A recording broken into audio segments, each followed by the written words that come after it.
आगामी 2024 के लोकसभा चुनाव में अभी 7 महीने का समय बाकी है, लेकिन सत्ताधारी बीजेपी को पटखनी देने के लिए समाजवादी पार्टी चुनावी मोड में आ चुकी है।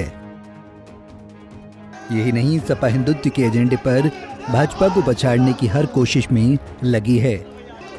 इसी एजेंडे के तहत सपा ने यूपी की वीआईपी सीटों पर उम्मीदवारों का ऐलान करने वाली है, जिसके लिए सपा ने नवरात्र का टाइम स्लॉट चुना है, यानी शुभ समय पर अच्छी शुरुआत।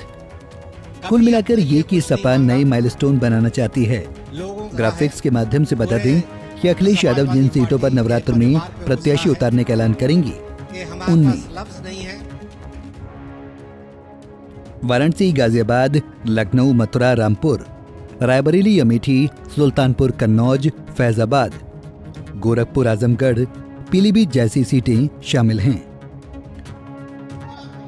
अटकलें ये भी लगाई जा रही हैं कि अखिलेश कन्नौज या आजमगढ़ से लड़ सकते हैं। आजमगढ़ से शिवपाल या उनकी बेटी को भी टिकट मिल सकता है।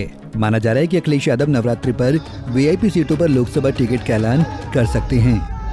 रणनीति ये मानी जा रही है कि अखिलेश धार्मिक और हिंदुत्व विचारधारा के साथ शुभ दिनों में अच्छे कार्य करने का मैसेज देना चाहते हैं। एक्सपर्ट मानते हैं कि वीआईपी सीटों पर उम्मीदवारों के ऐलान के साथ अखिलेश माहौल को भी भांपने की कोशिश करेंगे। नवरात्र आते ही हम भी वीआईपी सीटों में नाम अनाउंस कर देंगे, और अगर हमारे वीआईपी हारेंगे, उनकी रणनीति बना रहे हो, तो हम तो बहुत पहले पीडीए के साथ उनके वीआईपीओं को हराने की रणनीति बना चुके। बीते 5 अक्टूबर को प्रतापगढ़ में लोक जन जागरण अभियान के तहत सपा के प्रशिक्षण को संबोधित करते हुए अखिलेश यादव ने ये संदेश दिया कि वो सिर्फ सपा ही बीजेपी को टक्कर दे सकती है। वहीं उन्होंने एक संदेश ये भी दिया कि उनकी पार्टी इंडिया गठबंधन में यूपी की 60 सीटों पर अकेले चुनाव लड़ेगी।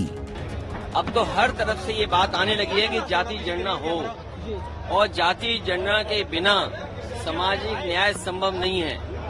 जो चिंता समाजवादियों की थी और जो आंदोलन लेकर के समाजवादी लोग चले थे, जो पीडीए के रूप में और स्ट्रेटेजी का पार्ट जो इंडिया का बन रहा है, मुझे उम्मीद है कि देश की जनता इस बार भारतीय जनता पार्टी को हटाएगी।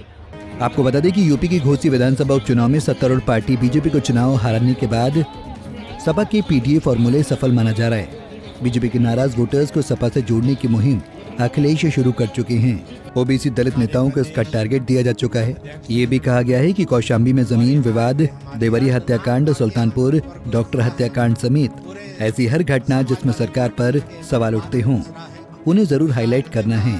सूत्र कहते हैं कि अखिलेश देवरिया के दौरे पर भी जाएंगे। अखिलेश यादव ने 2012 में साइकिल यात्रा निकाली और बसपा से यूपी की सत्ता छीन ली।